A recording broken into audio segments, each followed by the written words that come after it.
안녕하세요. 잠잘 때 만나면 마음이 편안해지는 달림 책방입니다. 오늘은 잠자리에서 편안하게 듣기 좋은 책을 소개해 드릴 건데요. 속보입니다. 전국의 사춘기 아이들이 동물로 변하고 있습니다. 책 표지에 이 글귀가 눈에 띄었는데요. 와, 아이들이 동물로? 이야기가 어떻게 전개될지 너무 궁금해지더라고요. 우리 일상에서 공감되는 이야기 전개와 추정경 작가님의 탄탄한 문장이 읽는 내내 뭉클함과 재미를 주었답니다. 제각기 다른 동물로 변한 우리 아이들의 우여곡절 성장해 나아가는 이야기를 하나의 주제로 독립되어 진행되는데 마치 한 편의 영화를 보는 것 같아 더욱 재미있었습니다. 오늘 작품은 성장통을 앓고 있는 10대들이나 그들과 함께하는 가족이라면 모두 공감하시며 재미있게 들으실 것 같아요. 본문 내용에 들어가면 바로 우리 집 이야기인가 싶어 웃음이 나올지도 모른답니다. 그럼 기분 좋은 잠자리로 함께 들어가 보아요. 오늘도 재미있는 이야기 들으며 편안한 밤 행복한 꿈 꾸며 잘 자요. 구독과 좋아요, 알람 설정은 저에게 큰 힘이 됩니다.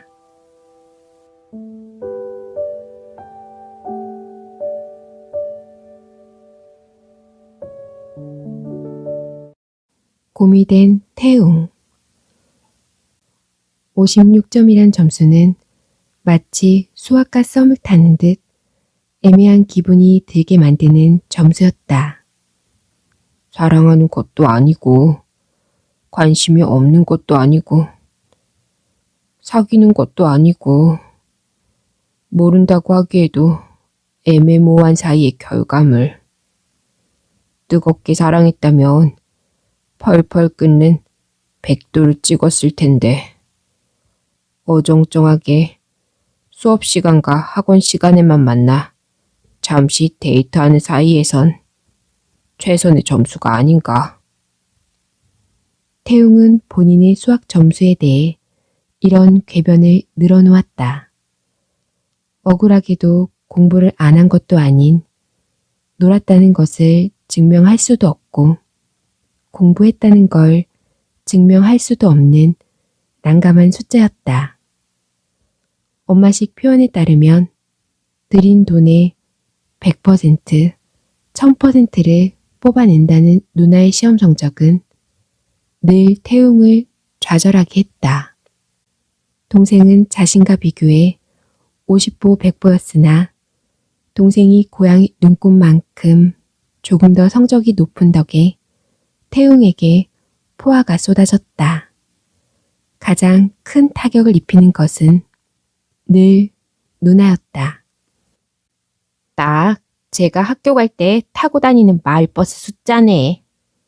아니거든. 56번 안 타거든. 60-4번.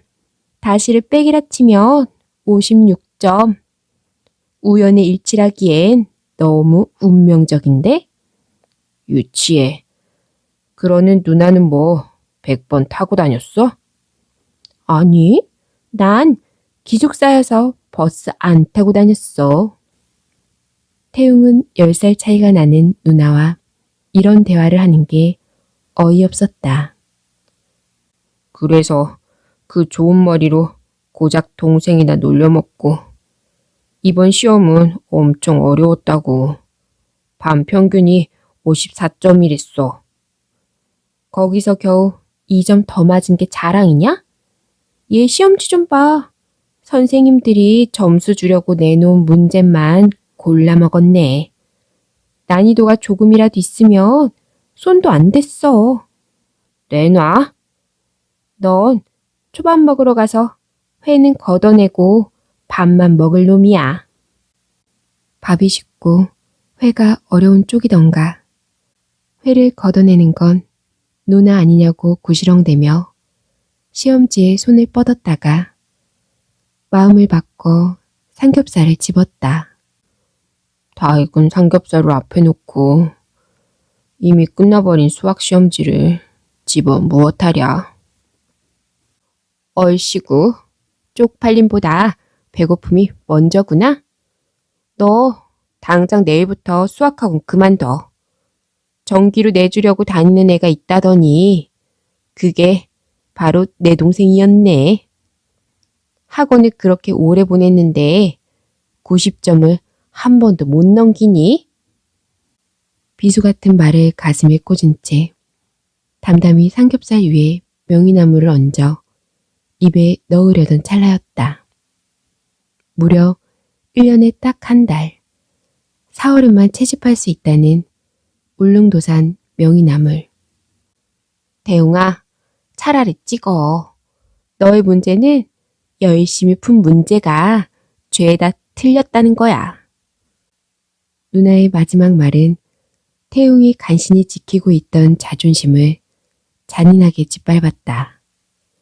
숟가락 끝에 매달려 있던 명이나물이 부끄러움을 견디지 못하고 툭 밥상 위로 떨어져 버렸다. 넌 밥상에서 왜 애를 잡니? 엄마는 두 사람의 과열된 대화를 중재했다.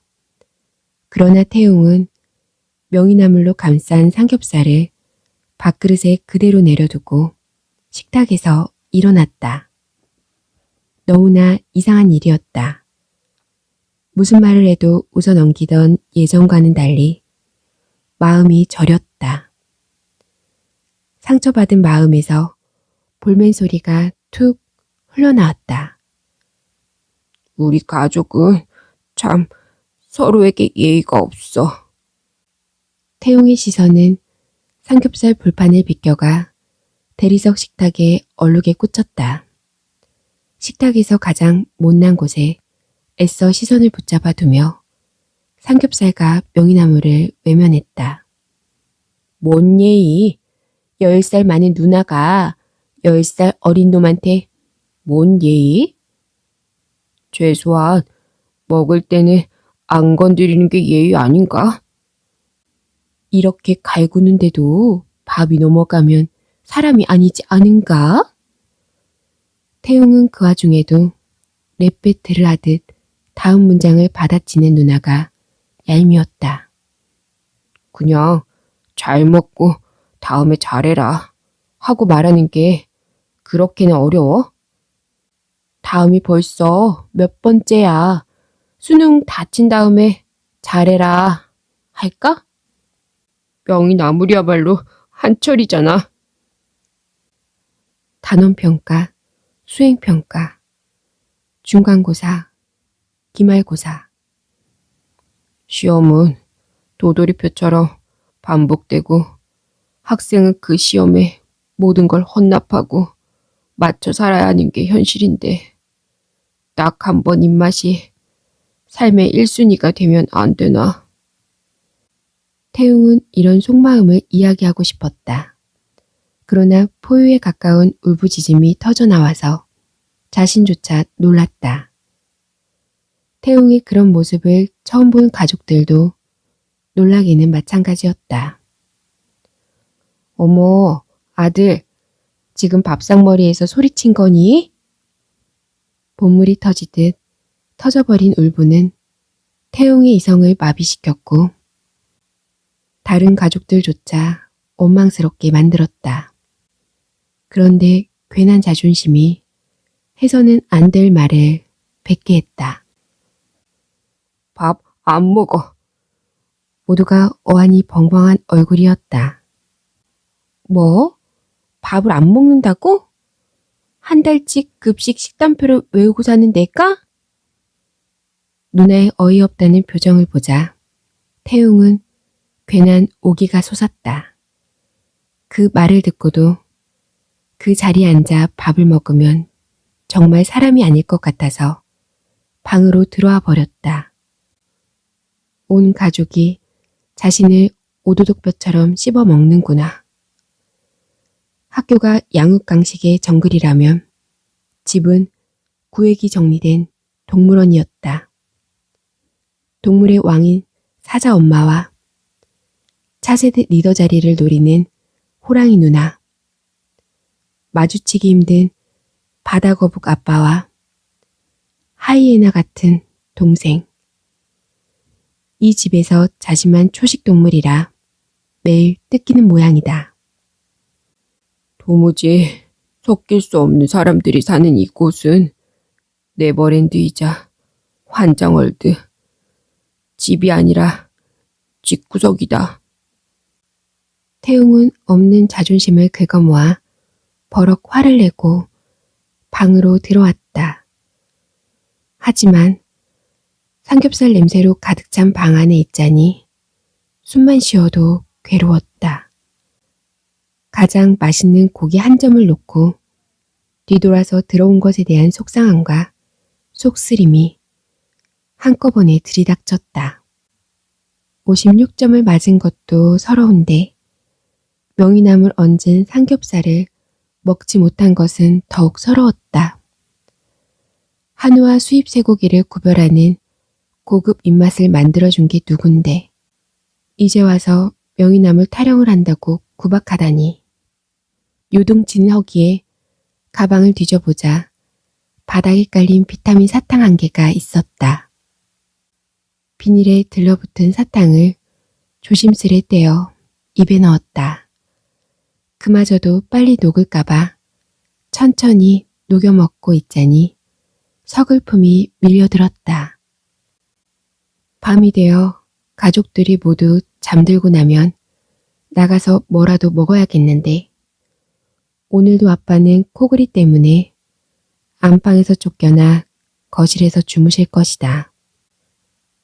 아빠를 깨우지 않고 조심스레 부엌을 뒤지는 것은 힘들겠다는 생각보다 먹을 것이 없으면 어떡하나 하고 너무 앞선 걱정이 먼저 들었다.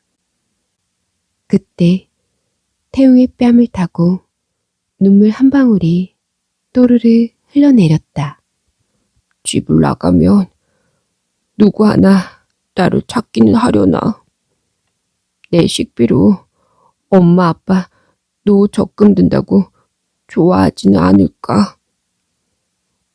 공부라도 잘했으면 그깟 식비 따위야 하나도 아깝지 않다고 했겠지.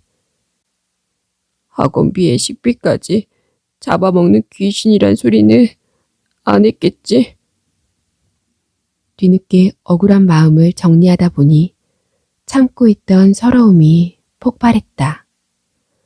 사람들은 중학교 2학년인 태웅을 덩치만 보고 고등학생으로 착각하는 일이 많았는데 그때마다 누나는 촌철살인을 날렸다. 얘 말 한마디 시켜보면 바로 중학생 콧질질하는 거 알 수 있어요. 초등학생으로나 안 보면 다행이죠. 태웅은 혹시나 울음소리가 새어나가면 하이에나 같은 동생이 동영상을 찍겠다고 들어올까 싶어 이불을 뒤집어 쓰고 끄끄 거렸다. 아빠가 술만 마시지 않았어도 저놈은 없는 건데. 태웅은 누나가 술만 마시면 내뱉는 이야기도 퍼올려 곱씹었다. 사실 누나가 말했던 정확한 문장은 아빠가 술만 마시지 않았어도 저놈들은 없는 건데 였다. 새벽 2시가 넘어 태웅은 조용히 거실로 나왔다. 태웅이 엄마 아빠의 자식이 되게 한 생명의 은인인 아빠는 혼이불 하나를 휘감고 코를 골며 자고 있었다. 술 냄새가 많이 나는 걸 보니 오늘도 약주가 과한 모양이었다. 태웅은 방으로 가 제 베개를 들고 와서는 아빠 머리에 받쳐주었다. 누나는 가끔 아빠가 아무리 술을 마셔도 더는 동생이 생기지 않는 건 아빠의 공장이 문을 닫았기 때문이라는 서글픈 이야기를 농담처럼 했다. 아빠의 불쾌한 얼굴이 오늘따라 더 치근해 보였다. 그보다 더 속상한 건 오늘따라 휑한 냉장고 아니었다. 반조리 냉동식품을 데우자면 가족들이 눈치챌 것이고 라면이라도 하나 끓이자면 냄새가 날 것이고 고민하던 태용은 아이스크림 한 통을 들고 방으로 돌아와 바닥까지 깨끗이 비웠다. 뭔가 먹었다는 흔적을 없애기 위해 통을 씻은 다음 납작하게 만들어 분리수거하고 숟가락도 설거지해서 수저통에 꽂았다. 싱크대 주변에 물이 튄 게 보여 주변을 말끔히 닦고 행주까지 짜서 널어두었다. 반항이란 걸 해본 적이 없어서 시원하게 내지르는 맛이 없는 자신이 한심했지만 어쩌랴. 천성이 이렇게 소심하고 겁이 많은 걸. 그러나 윤기 대신 타고난 화라산 같은 식욕이 태용을 또 폭주하게 만들었다. 태용은 또 살금살금 부엌으로 가서 라면 한 개를 챙겨와 부숴 먹었다. 나란 인간은 위장의 지배를 받는 노예인가. 그런 한탄마저 갑자기 떠오른 내일 점심 급식 메뉴로 인해 사라졌다. 무려 한 달에 한 번밖에 나오지 않는 귀하디 귀한 치즈 돈가스였다. 돈가스를 떠올린 순간부터 태용의 머릿속은 꽃밭이 되었다. 오로지 먹기 위한 시뮬레이션을 가동했다. 허겁지겁 먹으면 바삭한 식감을 느낄 겨를도 없이 배만 채우는 셈이니 학교 가는 길에 편의점에 들러 든든히 먹자. 물 붓고 3분 기다리는 동안 삼각김밥 2개 먹으면 황금 타이밍이지. 4교시 끝나는 종 치자마자 1번으로 가서 돈가스는 2개 달라고 하고 소스는 따로 그릇에 받아야지. 자리가 부족하니 샐러드는 사양. 머릿속으로 먹는 것을 몇 번이나 시뮬레이션하며 행복회로를 가동하다 보니 상상만으로도 즐거웠다. 바삭한 돈가스를 한 입 베어 물었을 때 쭉 늘어나는 치즈의 황홀함을 생각하며 스르르 잠이 들었다. 꿈속에서는 모든 것이 태웅의 바람대로였다. 급식실에 1번으로 입장해 갓 튀긴 치즈 돈가스를 받아냈다. 고소한 향이 올라오는 돈가스를 한 입 베어문 순간 혀를 댈 것 같은 열기가 입안을 달궜다. 돈가스를 다시 뱉어내려는 순간 치즈가 길게 늘어나 태용의 손에 달라붙었다. 달라붙다 못해 치즈가 온 몸을 칭칭 휘감아 꼼짝달싹 못할 지경이 되었다. 입에서 살려달라는 소리가 절로 나왔다. 그 바람에 태용은 잠에서 깼다. 마치 장작불 옆에서 잠을 자다가 그 장작불 안에서 타들어가는 듯한 느낌이 들었다. 정신이 천천히 돌아온 태용은 자다 일어났음을 깨닫고 다시 잠을 청하려는데 무언가 심상치 않은 느낌이 들었다. 공기 중에 이상한 것들이 둥둥 떠다니는 듯했다. 몸의 여러 감각이 엄청 예민하게 느껴졌다. 갑자기 집안의 온갖 냄새들이 코 안으로 훅 끼쳐 들어왔다. 뚜껑을 닫아둔 냄비 안에 김치찌개 냄새, 냉장고 냄새, 화장실 냄새, 가족들의 땀 냄새까지. 태웅은 일어나 앉아 몸을 덮고 있는 이불을 젖히려 했다. 그러나 아무리 잡아당겨도 몸에서 이불이 떨어지지 않았다. 옆에 있는 스탠드를 켜고 다시 바라보니 이불은 갈색 털로 변해 있었다. 손을 들어 그 이불을 떼보려는 순간 태웅은 제 손 역시 갈색 털로 뒤덮여 있다는 사실을 깨달았다. 침대 밖으로 다리를 빼서 바닥을 디딛는데 눈보다 먼저 촉감이 반응했다. 묵직하고 푹신한 느낌, 딱딱한 방바닥이 아닌 푹신한 베개를 밟는 듯한 느낌이었다. 태웅은 제 몸을 돌아봤다. 깜깜한 방 안이었으나 이상하게도 잘 보였다. 몸은 사람이 아니라 흡사 털가죽을 뒤집어 쓴 곰처럼 보였다. 태웅의 눈에 컴퓨터 모니터에 비친 제 얼굴이 들어왔다. 커다란 눈과 까맣게 솟아오른 코, 삐죽 튀어나온 입, 머리 끄트머리에 붙은 귀까지 영락없이 곰의 외형이었다. 태웅은 침대에서 내려와 두려운 마음으로 전등 스위치 앞에 섰다. 불을 켜니 갈색 털이 더욱 또렷이 보였다. 온몸에 털이 뒤덮인 커다란 곰 한 마리가 바로 태웅이었다. 태웅은 손을 들어 뺨을 꼬집으려 했지만 날카로운 발톱 때문에 살을 집을 수도 없었다. 초조하게 방 안을 오가며 이게 무슨 날벼락인지 생각했다. 아무리 머리를 쥐어짜도 자신이 곰이 된 이유를 과학적으로도 초과학적으로도 설명할 길이 없었다.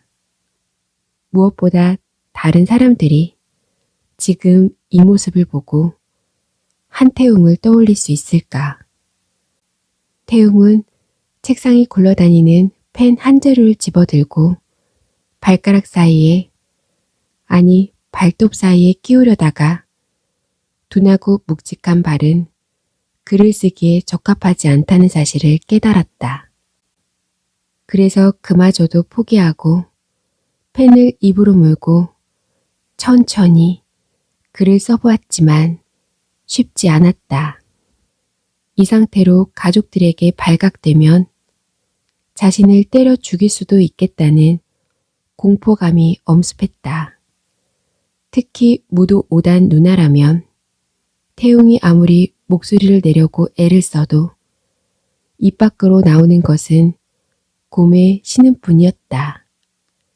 그러다 태웅은 기를 쓰고 방안을 뒤졌다. 가족들이 자신을 알아볼 수 있도록 머리를 쥐어짜야 했다.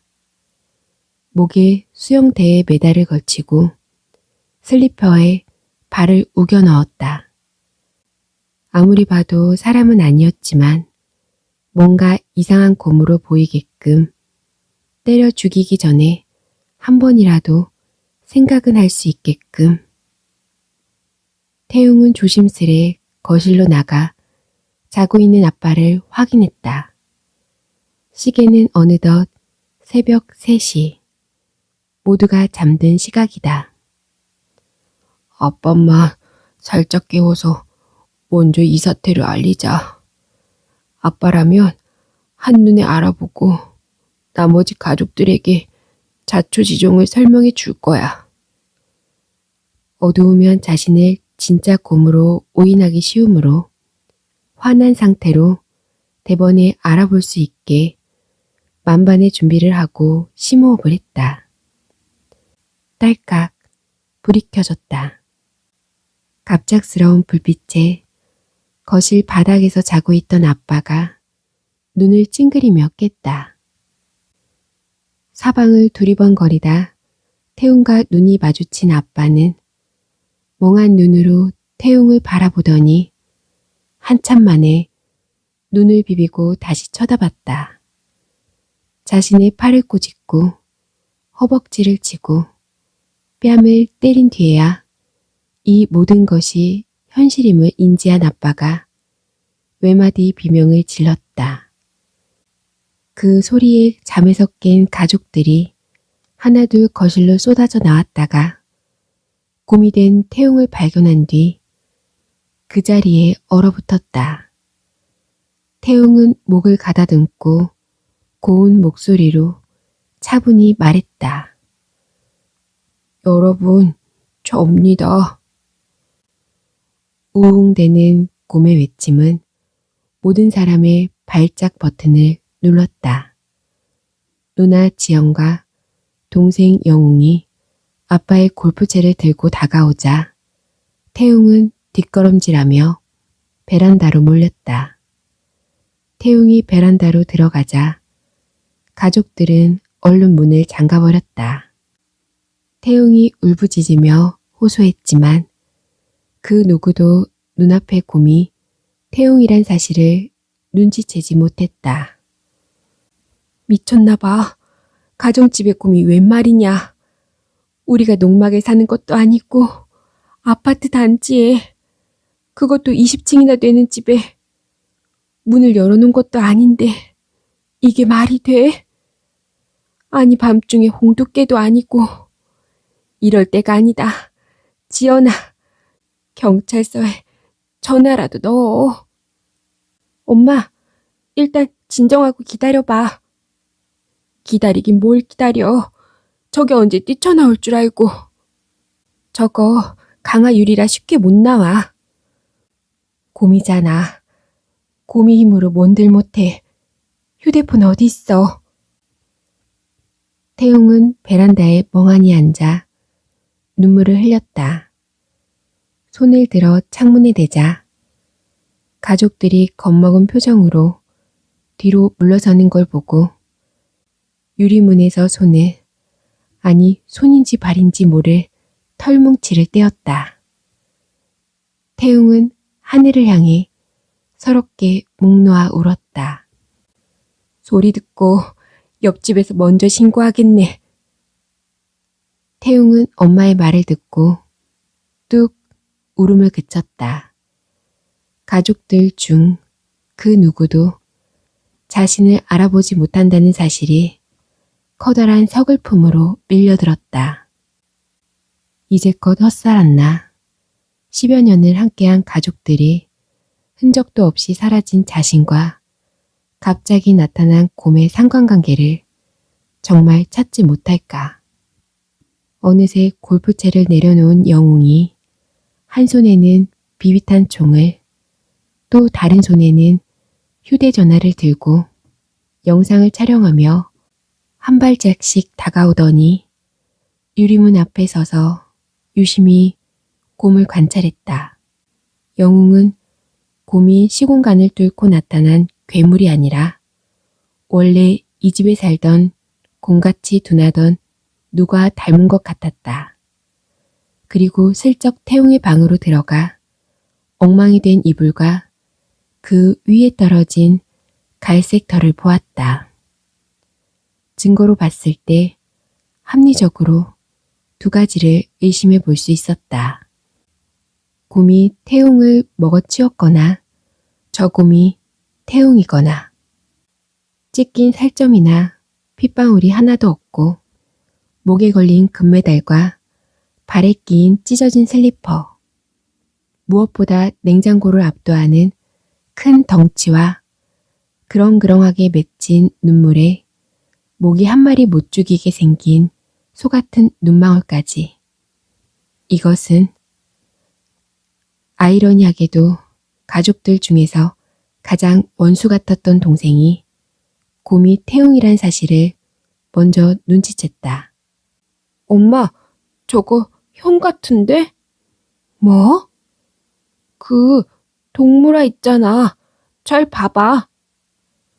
가족들은 그제야 목에 금메달을 걸치고 발가락 하나에 터지기 일보 직전인 슬리퍼를 끼고 있는 곰의 우스꽝스러운 모습을 보았다. 설마. 그때 태용의 눈에 베란다의 한쪽 구석에 놓인 장독이 보였다.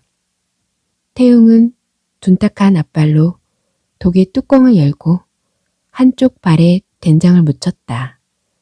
그러고 유리문으로 가 발자국 2번 찍고 작대기를 2번 그었다. 유리에 묻은 된장은 익숙한 글자가 되었다. 웅. 가족들은 귀신이라도 본 듯 하얗게 질린 얼굴이 되었다. 여전히 자신을 알아보지 못한다고 생각한 태용은 양손에 된장을 더 묻히고는 유리문에 앞발을 찍어대며 외쳤다. 웅이라고. 웅, 웅. 금메달과 슬리퍼를 차치하더라도 화가 났을 때 2 주먹으로 벽을 치며 씩씩거리는 모습은 영락없이 태용이었다. 마침 내 눈앞에 곰이 태용이란 사실을 알게 되자 엄마는 털썩 주저앉았고 누나는 머리를 쥐어뜯으며 아빠는 말을 잇지 못했다. 영웅은 제 말이 맞지 않냐며 보란듯이 어깨를 으쓱하고 겨눴던 총을 거두었다. 그러고는 유리문의 잠금장치를 풀었다. 엄마는 넋이라도 나간 듯 비쩍대며 걸어와 베란다 문을 열고 곰을 껴안았다. 태용은 꺼이꺼이 소리를 내며 울었다. 몸은 우람했지만 그 안에 들어있는 것은 그래봤자 15살 소년이었다. 엄마 태용이 껴안고 울고 있는 와중에 영웅은 휴대전화를 들어 영상을 찍어댔다. 한밤중에 온 가족이 머리를 맞대고 이 사태에 대해 회의를 했다. 누나는 한참 동안 인터넷을 뒤지더니 전국적으로 동물화가 진행된 아이들이 수십 명에 달하고 이들이 정부의 특별 관리 대상이 되었음을 알아냈다. 엄마, 태용이 경찰서에 신고해야 한대. 얘가 무슨 죄를 지었니? 뭐라고 신고를 해? 사자가 된 애도 있나 봐. 동물화된 애들이 하나같이 맹수들이라 가정집에서 가족들과 함께 살기는 위험하다고 격리를 하고 있대. 멀쩡한 애를 어디로 보내. 얘가 몸만 이렇지 아는 15 철딱서니인데 어디로 보내. 아이 참, 엄마, 나중에 동물 본능이 강해지면 제어가 안 될 수도 있다잖아. 난들 애를 이상한 데 보내고 싶냐고. 긴 말 필요 없고 아무튼 안 돼. 너희도 태용이 곰이 된 거 입 닫아. 그러나 결정적인 순간에 산통을 깨는 건 늘 영웅이었다. 태용을 한눈에 알아본 건 영웅이지만 태용을 한 번에 골로 보낼 수 있는 것도 영웅이라는 걸 가족들은 잊고 있었다. 우와, 대박. 엄마, 이것 봐.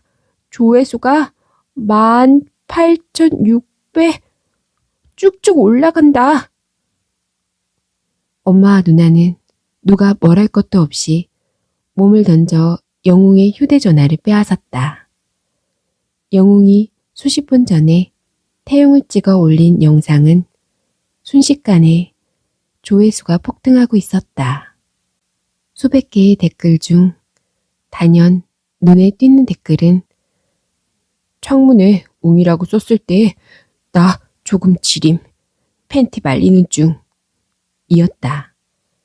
태용의 동물화는 실시간으로 전국에 중계된 셈이었다. 그리고 이 일은 수많은 동물화 사건 중 자신의 가족이 동물화 사실을 널리 퍼뜨린 최초의 사건으로 회자가 되었다. 몇 시간 후 새벽마다 배달되는 우유가 도착하기도 전에 경찰 특공대가 들이닥쳤다. 군용 트럭으로 보이는 어마어마한 크기의 트럭 여러 대가 지상 주차장을 메웠고 완전 무장한 특수요원과 방호복을 입은 사람들이 집 안으로 밀고 들어왔다. 양복을 입고 선글라스를 낀 한 남자가 베란다를 막고 있는 엄마에게 다가와 서류 하나를 내밀며 말했다. 동물하로 진행된 한태웅 학생, 이동수감 명령서입니다. 어디로 데려가는데요? 그건 말씀드릴 수가 없습니다. 난 얘 엄마예요. 보호자가 모르는 곳에 자식을 끌고 간다는 게 말이 됩니까? 기밀사항에 대해선 말씀드릴 수가 없습니다. 어머님도 위험할 수 있으니 비켜주십시오. 위험하긴 뭐가 위험해. 자기 자식이 위험하다는 부모가 세상 천지에 어디 있어. 가까이 오기만 해. 그 말에 현관문 앞에 대기 중이던 여경들이 매뉴얼처럼 앞으로 나와 엄마의 팔을 붙잡았다. 그 순간 누나가 달려들어 차례로 두 사람의 팔을 꺾더니 소파에 고꾸라뜨렸다. 우리 가족 몸에 손대지 마. 맹수로 변한 아이는 무조건 보호시설로 가야 합니다. 시간이 지날수록 야생성이 강해져서 가족들도 위험해요. 엄마는 두 손을 모으고 읍소했다. 제발 단 며칠이라도 말미를 주세요. 공무집행을 방해하시면 어머니도 연행되실 수 있어요. 그 말에 태웅이 구슬프게 울며 엄마를 말렸다. 태웅과 눈이 마주친 순간 엄마의 머릿속에 태웅의 목소리가 울려 퍼졌다. 엄마, 난 괜찮으니까 물러나 있어요. 그럼 딱 10분만 줘요. 10분. 안 됩니다. 전국에 동물로 변한 애들이 수십 명이라면서요. 그런 애들 사이에 우리 태웅이를 섞어두면 내가 어떻게 알아봐. 난 못 알아본다고요. 엄마의 흐느낌에 그 자리에 있는 모두가 숙연해졌다. 베란다로 들어간 엄마는 태웅을 껴안으며 말했다. 봐요. 이렇게 순한 애라고요. 엄마, 아빠, 누나, 동생 다 알아보고 된장으로 제 이름도 썼어요. 안타깝게도 유리문에 바른 된장은 어느새 흘러내려 형태를 분간할 수가 없게 되어 꿉꿉한 냄새만 풍길 뿐이었다. 선글라스를 껴서 제대로 보이지 않았지만 특공대장의 미간이 살짝 좁아졌다. 딱 10분입니다. 눈물을 훔친 엄마는 결연한 표정으로 태웅의 귀를 잡아 끌며 말했다. 가자. 엄마, 뭐 하려고? 넌 여기 있어. 태웅이만 따라 들어와. 엄마는 누나를 방문 앞에 문지기로 세워둔 다음 태웅을 데리고 안방 화장실로 들어갔다.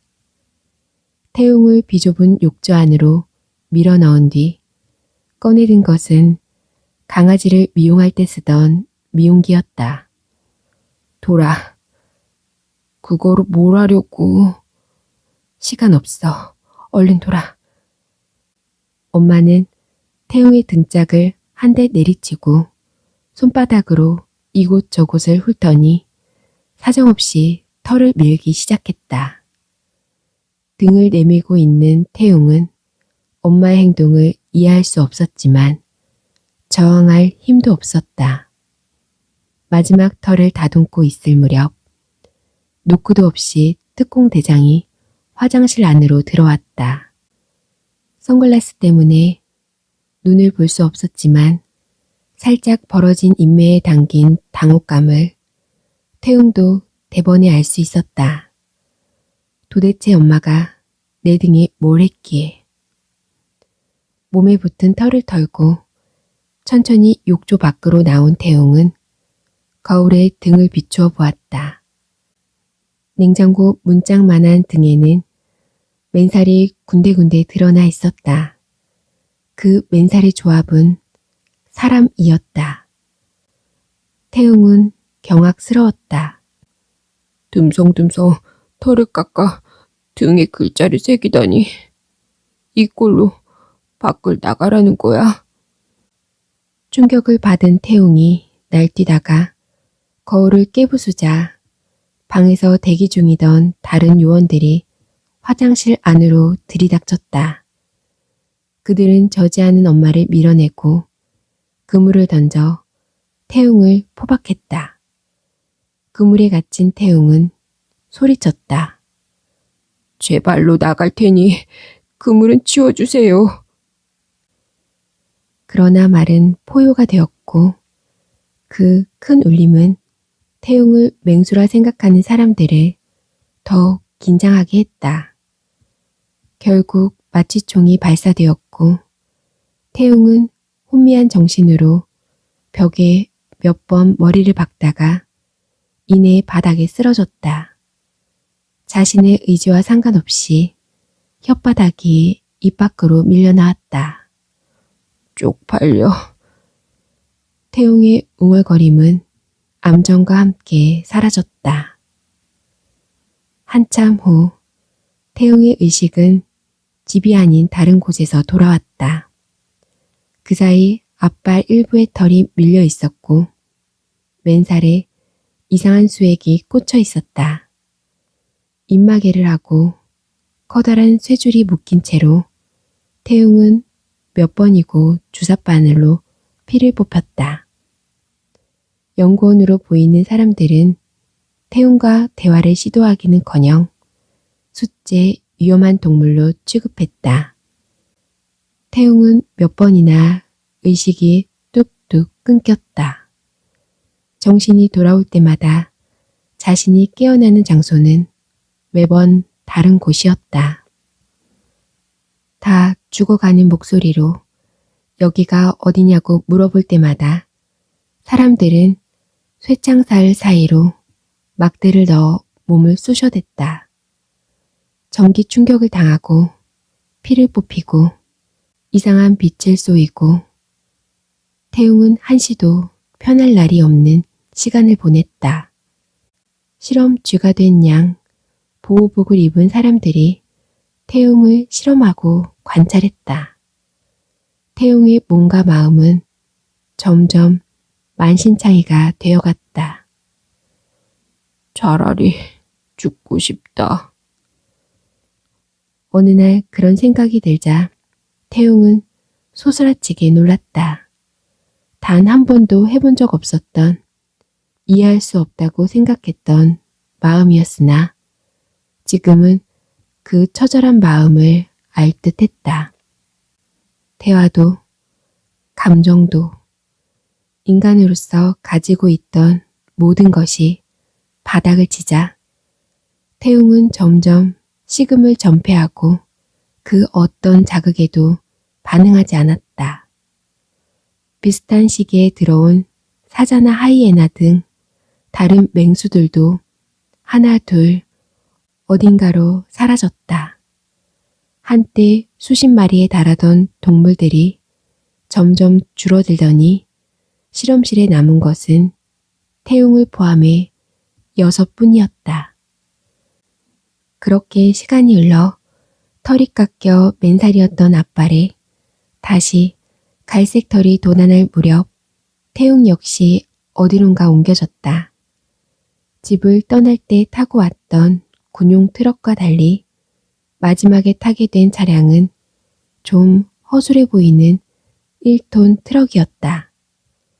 원룸 이사 전문 이라고 적힌 트럭의 철장 안에 곱게 올라간 태웅은 자신이 짐짝처럼 실려 어딘가로 보내진다는 사실을 깨달았다. 그러나 이렇게라도 밖으로 나올 수 있다는 사실이 기뻤다. 달리는 내내 운전석에서 들려오는 뽕짝 메들리조차 반가웠다. 태웅은 운전사 아저씨가 누군가와 전화하는 소리에 귀를 기울였다. 나 오늘 5시 안짝으로 들어가니까 너희끼리 선수 치지 말고 딱 기다리셔. 포천 찍고 갈 거요. 그 덕에 태웅은 트럭의 목적지가 경기도 포천이라는 것을 알았다. 막걸리는 무슨 곰농장 가는 거구마. 그리고 자신이 연구소가 아닌 곰 농장으로 보내진다는 사실까지 알게 되었다. 벌떡 자리에서 일어나다 철창에 머리를 찧은 태웅은 고통을 참아가며 아저씨의 뒷말에 집중했다. 쓸개 같은 소리 안 해. 곰 한 마리 데려다 주고 간다니까. 아이고, 말을 마라. 처음에야 웬일이지 하지. 전국에서 짐승된 애들이 쏟아져 나오는데 장사 있냐. 이제는 그런가 보다 하는 거지. 더 가둬둘 데도 없어서 농장이다 보다 되는 대로 보내버리는 거지. 물긴 뭘 물어. 엄마 아빠 품에서 떨어져서 집 밖에 나오면 세상 얌전해지는 애들이라 물기는커녕 서럽게 울기만 하는구먼. 보고 있으면 짠하지 뭐. 태웅은 자신 외에도 동물화가 진행되는 아이들이 점점 많아지고 있다는 소식과 이들을 더 가둘 데가 없어 되는 대로 이곳저곳으로 보내버리고 있다는 사실에 충격을 받았다. 무엇보다 쓸개를 빼앗길지도 모른다는 생각에 겁을 집어먹었다. 그러나 쓸개가 오른쪽에 붙었는지 왼쪽에 붙었는지 학교에서도 제대로 배운 적이 없었다. 이래서 어른들이 쓸개 빠진 놈이란 욕을 하는 거구나. 태웅은 제 무지를 한탄하며 앞발에 얼굴을 묻었다. 비포장 도로를 따라 한참을 달리던 트럭은 마을에서도 멀찌감치 떨어진 산 아래에 있는 가건물 앞에 도착했다. 트럭 운전사의 말대로 곰 사육시설이 있는 곳이었다. 수많은 곰이 철창 안에 있었고 먹다 남은 음식물 쓰레기와 배설물 때문에 악취가 코를 찔렀다. 운전사는 농장 주인에게 서류를 넘기고 트럭 위 철창에서 태웅을 끌어내렸다. 태웅은 자신도 모르게 운전사의 등 뒤로 가서 숨었다. 이놈 보소. 너도 여기가 어딘지 감이 오나 보네. 뻘짓하지 말고 주는 거 받아먹고 딱 붙어 있어라.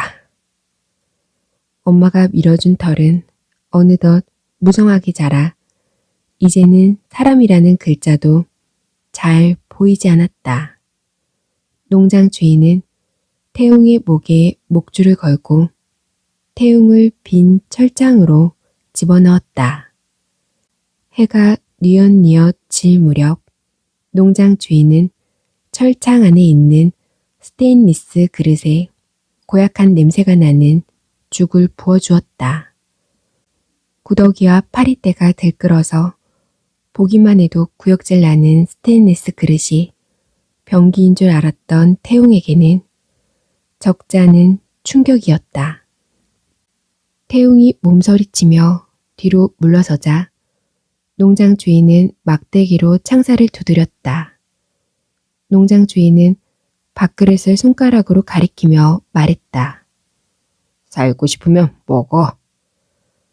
태웅은 농장 주인이 자신의 목숨을 쥐고 있다는 걸 깨달았다. 몇 날 며칠을 파리가 들끓는 죽을 거부하다가 배고픔에 못 이겨 결국 그 음식물 쓰레기 같은 것을 먹는 순간 태웅은 서러움에 복받쳐 울고 말았다. 태웅은 철창을 물어뜯거나 한자리를 빙빙 도는 행동을 반복하는 역한의 곰을 보며 알 수 없는 분노와 연민을 느꼈다. 그리고 곰곰이 생각해봤다. 자신이 곰이 된 이유를. 주말마다 점심까지 늘어지게 자고 새벽까지 게임을 하며 라면이나 끓여 먹던 지난 날을 돌이켜봤다. 호랑이나 사자가 아닌 곰이 된 이유가 그곳에 있는 걸까? 문득 아이들의 동물화가 제 원래 성격을 반영하기 때문에 제각기 다른 동물로 변하는 것이라고 추측하던 연구원들의 이야기가 생각났다. 육상 선수였던 애는 말이 되어서 경마장에 들어가 돈도 번다는데 난 그저 밥만 축내는 곰이잖아. 그렇게 주눅이 들다가도 발끈하는 생각이 들었다. 내가 무슨 잘못을 해서 여기까지 왔어. 왜 이런 걸 먹으며 철창 속에 갇혀 있어야 하는데 다혈질 동생이 허구한 날 두들겨대도 가만히 있었고 누나가 훈련한답시고 온몸에 멍투성이를 만들어도 꾹 참았는데 내가 뭘 그렇게 잘못했는데. 태웅은 생각 끝에 떠오르는 게 있었다. 수학 점수 56점. 공부하라는 말을 귓등으로 들으며 학교에서 잠만 퍼질러 자던 지난날의 잘못의 대가라면 할 말이 없었다. 머리는 게임을 하는 데 쓰고 손은 먹는 데만 썼던 날들의 결과물이 이것이라면 태웅은 고개를 떨구었다. 자신은 곰이 되었고 이제 그 누구도 사람으로 보지 않는다는 사실을 받아들인 뒤 태웅은 꾸역꾸역 쓰레기죽을 먹으며 버텼다. 그나마 며칠 만에 갈아주는 물은 먹을만 했다. 갇힌 상태에서 죽만으로 끼니를 해결하다 보니 점점 기운이 빠져나가는 느낌이 들었다.